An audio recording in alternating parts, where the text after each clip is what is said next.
Hello students, welcome to the video lecture series. Students, for today's video I'll be sharing certain important questions which you will be practicing and which you will be solving, and you will be sharing me with your answers. I'm just reading the questions. Like, first question is, suppose that a linear demand function is given as Q is equal to 100 minus 5p. Now you have to calculate the elasticity of demand when price is 10. So students, these questions we have already discussed in our live classes. Now this is just a revision video where you'll be solving these questions, and you'll be sharing me your answers. And students, make sure that you are like solving these questions in a proper manner, as I have actually solved in my live classes.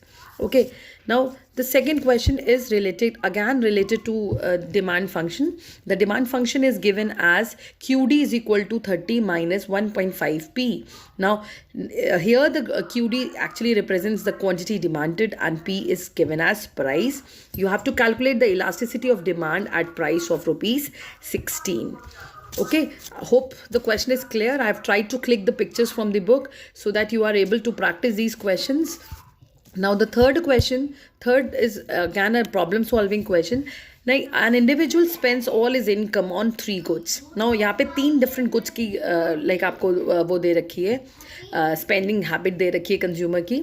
He buys 600 units of X at price of rupees 150 per unit. And 1.50, sorry, like he buys 600 units of X at price of 1.50 per unit, 450 units of Y at rupees 2.50 per unit, and 250 units of Z at rupees 4 per unit. Now the price of X increases by 10%. Now increases by 10%, increases to 10%. ये आपको calculation के समय ध्यान रखना. यहाँ पे लिखा है it increases by 10%, but there is no change in the price of Y and Z. Now he now buys 440 units of Y and 200 units of Z. Calculate the price elasticity of X on the using ARC method. Now ये सारे methods हमने आपके साथ class में discuss किए हैं. आप उसके बेसिस पे इस क्वेश्चन को सॉल्व करिएगा. एग्जाम के एंड से ये वाकई में बहुत इंपॉर्टेंट क्वेश्चन है. Now next question is again, यहाँ पे आपके पास अगैन एक हैबिट दे रखी है जिसमें क्वांटिटी डिमांडेड अलग अलग लेवल पे और प्राइस अलग अलग लेवल पे दे रखा है, और साथ में आपको इनकम दे रखा है. तो now considering the following table showing the demand for some good X and the price of some good Y and income. आपको इस वैल्यूज दे रखी हैं. क्वांटिटी की 1000 and 1200, प्राइस 20 and 30, इनकम आपको दे रखा है 5000 rupees in each case. Now you have to calculate the cross elasticity of demand.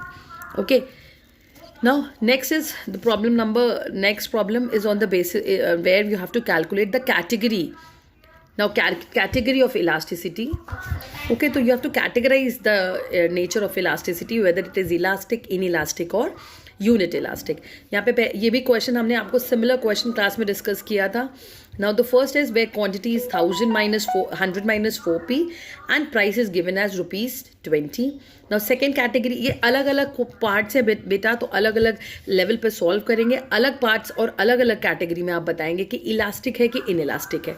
Means आपका examiner आपसे इलास्टिसिटी की वैल्यू नहीं चाह रहा है, वो नेचर जानना चाह रहा है कि किस कैटेगरी में इलास्टिसिटी डिमांड का कौन सी कैटेगरी में आएगी. Now next is quantity function दे रखा है. Demand function is 1000 minus 20p and p is given as rupees 25. And जो थर्ड पार्ट है यहाँ पे p की प्राइस की फंक्शन दे रखा है कि p is equal to 50 minus 0.1 q and p is given as 20. तो ये तीनों parts I want you to solve. We have already discussed these questions. आपको इसको सॉल्व करना है. और जो अगला प्रॉब्लम है that is the question where you have to the demand function of a product of a good produced by Royal India Limited is given below. Q is equal to 12,000 minus 250p plus 5y plus 500 pc.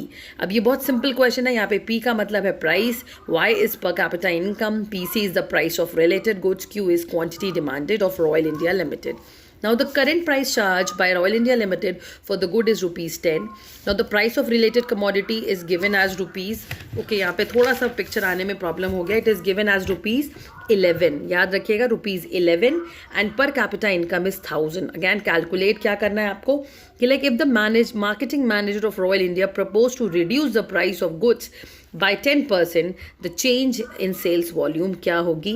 Second, suppose the price of the related goods is again reduced by 10%. What will be the new price which will be charged by Royal India Limited and Limited to retain the sale at current level? थोड़ा सा question की language से आपको समझना है.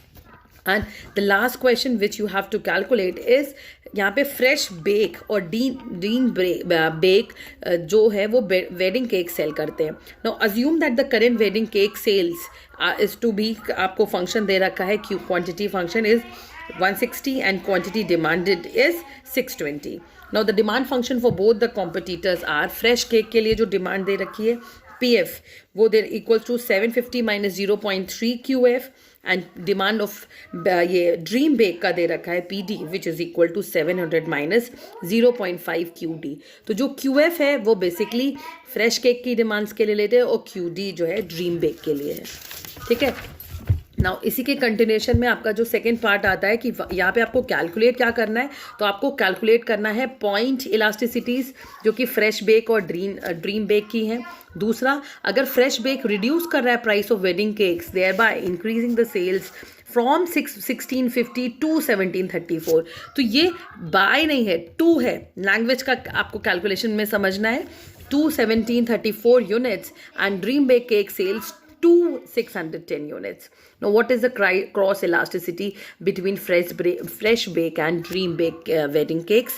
On last part, does the price reduction by fresh bake makes any sense with regard to increase in revenue? तो students ये 5-6 questions हैं जो मैंने आपके लिए बुक से निकाले हैं. आप इसे सॉल्व करेंगे.